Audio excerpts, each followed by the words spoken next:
So, how do you know if you've been brainwashed? Imagine, God forbid, you were a German and the leader of the country is telling you to murder Jews. All the scientists, all the university professors, your teachers, everybody has the same message.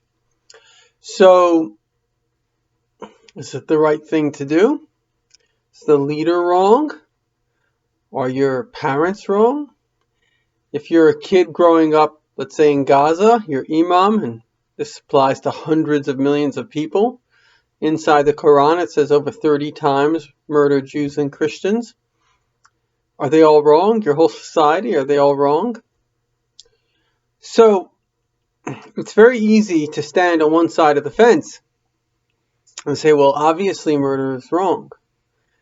But someone asked me today, how is it? And she comes from Russia. And so she saw communism. She saw evil. She can't believe how Americans can believe in the narrative of communism, basically. What communism brought to America, communism had something called disinformation. And disinformation is a tool. I have a friend, a former KGB agent, where I don't want to reveal how it's used, but it's actually very simple. And you infect the media, and from the media you infect the minds of the population. And so that's all it is. Infect the media, infect the minds of the population. And then basically, as long as you have a group and they start to confirm their reality, they make up whatever reality is. And so all I can tell you is that if you're thinking of voting Democrat, you have to ask yourself if 5 things are important to you. The first is law and order. Do you like living in peace and safety, or would you like to, God forbid, be subject to rape and abuse and even death? Because that's what happens when you take away law and order. In case you don't believe me, that's what happened in Hurricane Katrina, where the police and everything was gone. This is in one day, right? It's not even kind of black against white. It was black against black. The people there immediately became tyrants. The people in charge of, I don't know, these wherever the people were congregated, and they were shooting at the helicopters that were coming to save the people, because a tyrant doesn't care about anything but power. That's the only thing they care about. They care about power and greed. That's the only thing that motivates them. I mean, a normal person is not motivated to be evil, but a person who, that's the only thing that's driving them. So there's no compulsion and there's no compassion. And that's why people that grow up in these kind of safe societies and they have compassion, they can't imagine that people would be like that. But this is a fact. It just takes one day. And this has been played out many, many, many times. You can look at the day that the police went on strike in Montreal, Canada. One day, shootings, bank robberies, everything, just one day. So we may think that, oh wow, people are so kind of civil. Well, some people are, but some people are not. And the only reason they're not killing you and stealing and raping this very moment is because they're afraid of going to jail. They just think about, it's like an animal, what's in it for me? So if there's some kind of harm that could come to them from the action, they might not do it. If there is a benefit and no harm, they will do it today. So that's the first thing that you have to understand, that, if you like your life and you like your safety, then you have to vote for Republicans, or at least not vote for Democrats, because they have a narrative of which blacks can do whatever they want because, hey, they were abused, which is true, but it doesn't give you the right to abuse someone else. The next thing is, do you like having money? Because again, this communist narrative of anti-wealth. Now, nothing wrong. In fact, not only nothing wrong, it's very good to give to the poor. It's a wonderful thing to do. But first of all, it takes money to give money. Pretty obvious. And the second thing is that to take away money from the wealthy, there's this kind of, just read the Democratic, the DNC kind of platform. Just go to the website, DNC, whatever it is, and read their platform. It's basically a lot of things about being anti-corporations, like this is the bad guy. So you can paint them into a bad guy, and you can take away their money. As governments have that power, I mean, that's what happened in communism. In France, took away 70, created a 70% tax rate. But there won't be money for everyone, right? What does communism do? It doesn't make some people richer. It makes everyone poor. That's what it does. And so if you're going against money, everyone becomes poor. So if you have a decent job, then, you could lose your income. It's really quite simple. And I don't want to go into more other details of things that could happen, God forbid. I mean, the economy itself, it's a miracle that it's functioning. And so I mean, you play around with a house of cards, then, it doesn't take long. So the point of the matter is, if you like having money, then you need business, because business creates turnover, and turnover creates taxes. And that's how it works. That's how governments have money. And that's how you can give money. I mean, I lived in Africa where the governments don't have a lot of money, and people suffer terribly. Sure, they have a healthcare system. Healthcare system you wouldn't want to walk into. Sure, they have a pension, pension that's basically $50 a month. Imagine here on Medicaid or whatever, Medicare, people can get some money. You're talking $50 a month to live. So you're talking about serious stuff. You're not talking about a joke. So again, if you like money and you want to have money in your bank account, food and stuff like that. So it would be a good idea to vote Republican, because the Democrats have gone crazy. And this happens in societies where basically it's fed by jealousy, and people are just jealous of the wealthy people. In fact, there was a book written, it's called The Israel Test. And the basic premise of the Israel Test, and this was written, by the way, by a guy who was an economist, a top economist, George Gilder.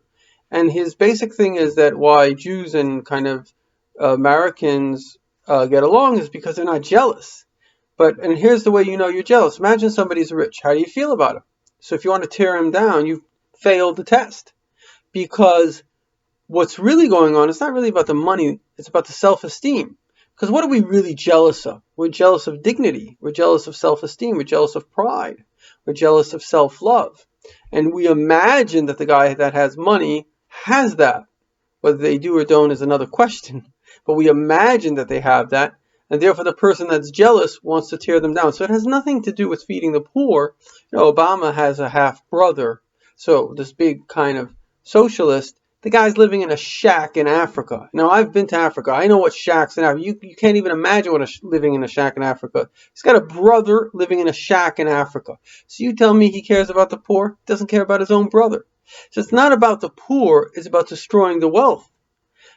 And it's an obsession. It's a pathological, subconscious obsession which justifies itself as justice. But it's not justice. All of justice is usually vengeance. Why does one person call another person to court? I'm not calling somebody that stole money from someone else to court, someone that steals from me, because that's my money. That gets me angry. So these people are not standing up for the poor. They're standing against the rich. And you can destroy the wealth. But again, if you want to have money, it's a good idea to vote kind of Republican. The next thing is, do you care about people? Now, this is very, very interesting because, again, see, all radicals do the same thing. They pretend to be very righteous people, whether it's Greenpeace or PETA. I'm not going to go into what these organizations actually do. But the fact of the matter is that they use a moral basis to be vicious, right? You can't just come and say, oh, I'm going to shame you. So they say, oh, we're very good people. We save the planet. We save dogs. But you're a very bad person. You don't. So it's just, again, it's jealousy. It's people with bad self-images, which you can't blame them. It came around sometime. And they're just trying to harass other people. Now, this is very, very critical. Let's look at the actual facts. This lady told me, she said, Trump, he's terrible. I said, why? She said, he's taking us to war. But I said, but where? She says, but he will. So first of all, the fact that somebody could even say that is delusional. But let's look at the actual fact. Obama created a war in Libya. He created a war in Syria. He created a war in Egypt. And he gave bloodthirsty terrorists called Iran $150 billion. And he told them, go ahead, build a nuclear weapon, which they just want to destroy the world. He allowed Russia to take over Crimea. That's what actually happened during his time. Now, in the times of Trump, he stopped the worst terrorist organization, which could have only happened under Obama's watch. And that was, of course, ISIS, the most horrific evil. He stopped that from happening, right? And obviously, okay, we're not blaming him or Obama for the wars that were started by Bush beforehand, but it seems to me that it's sort of more under control under his watch. He has brought about a peace instead of distancing America from Israel. He's brought about a peace between Arabs and the Jews, in fact, Sudan. So when we look at the facts on the ground, who was the one who actually caused the wars and who was the one who didn't cause wars? So now these are not a joke. Wars are not funny. There are like 500,000 people dead in Syria. Syria is finished. Homes, if you look at the city, it's a ghost. It's like it's destroyed from beginning to end.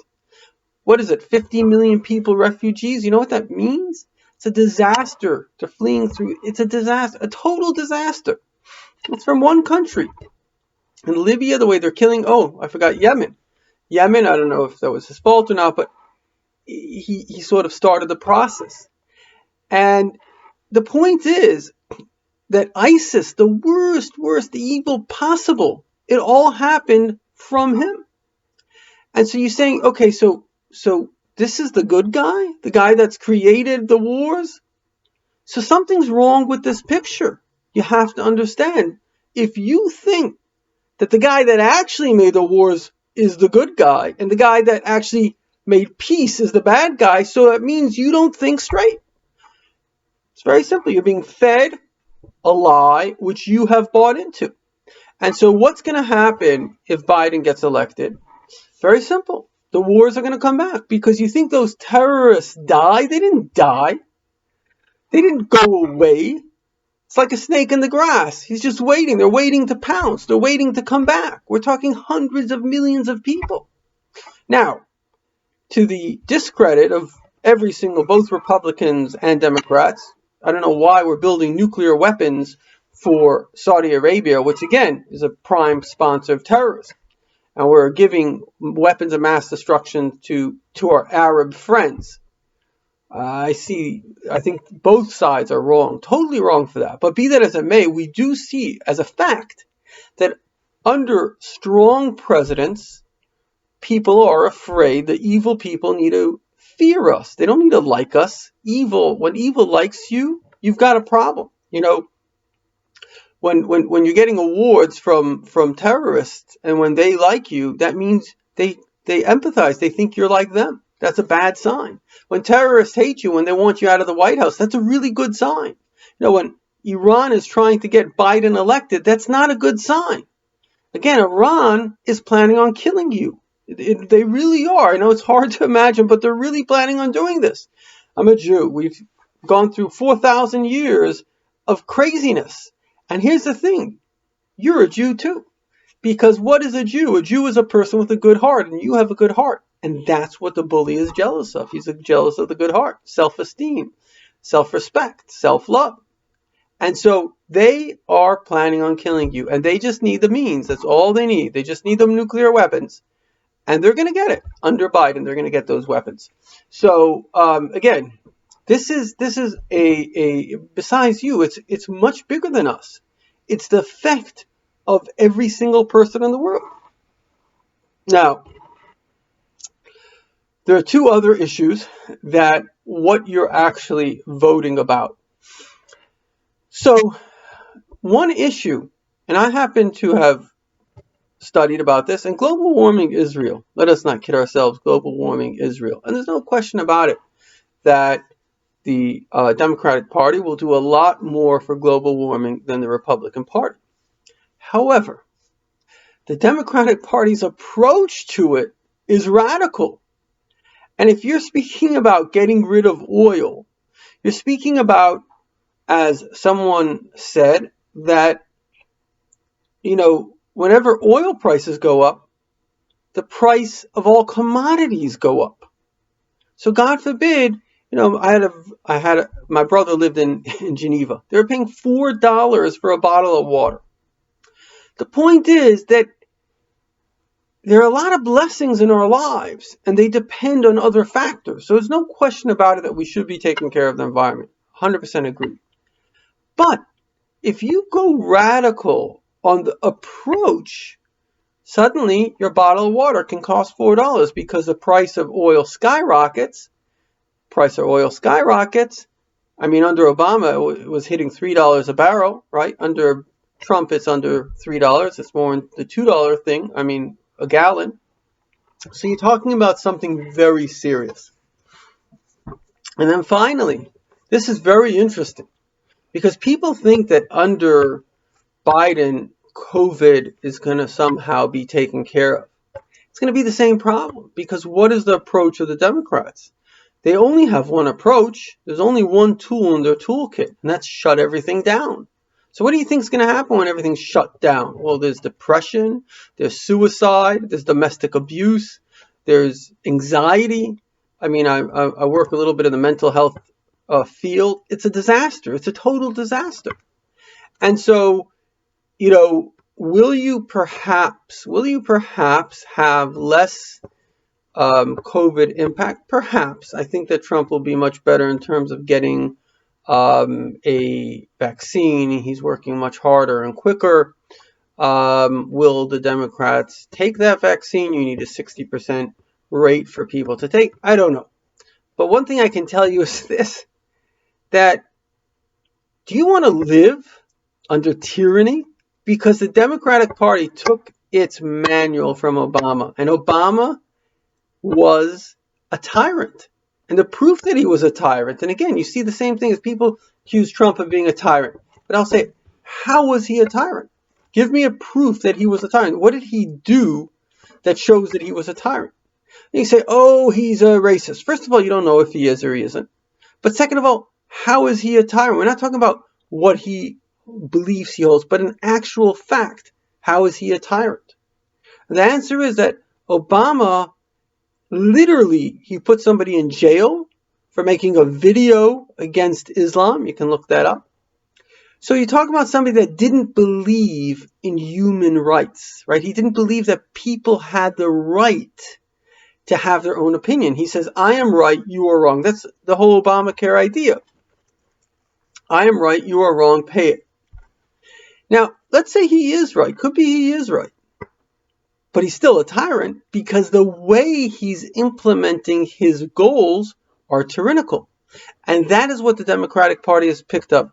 They have left the ideal of America, which is the ideal of democracy, the ideal of the people, we the people. They have left that ideal. And now they are we the cult. We the cult believe in X, Y, Z, and we will do everything. There is no law. There is nothing that will stop us from getting that thing done. So basically, what are you electing? You're electing tyranny. And you've got some crazy women, literally crazy, that just want to, they have, kind of when women go nuts, it's bad news. And they literally, I spoke to this Holocaust survivor. She says, she was talking about Nancy Pelosi. She was saying, I don't want to say the words she used. She said that whenever she would work for, well, I don't want to say anything negative, but the bottom line is that when women are being kind of evil, they can be really evil because that's it. They get into their little head that this is their right, and that's it. And so this kind of tyranny, and we all know that Biden's not a strong person, so these crazy women behind him, they're going to just create laws and tyranny. They don't care. They want to stack the court. They want to do everything just to get their way. And that is exactly the opposite of what America was founded on. And so I've given you 5 really good things to think about because everything that I said if it's rational, if it makes sense, then it's true.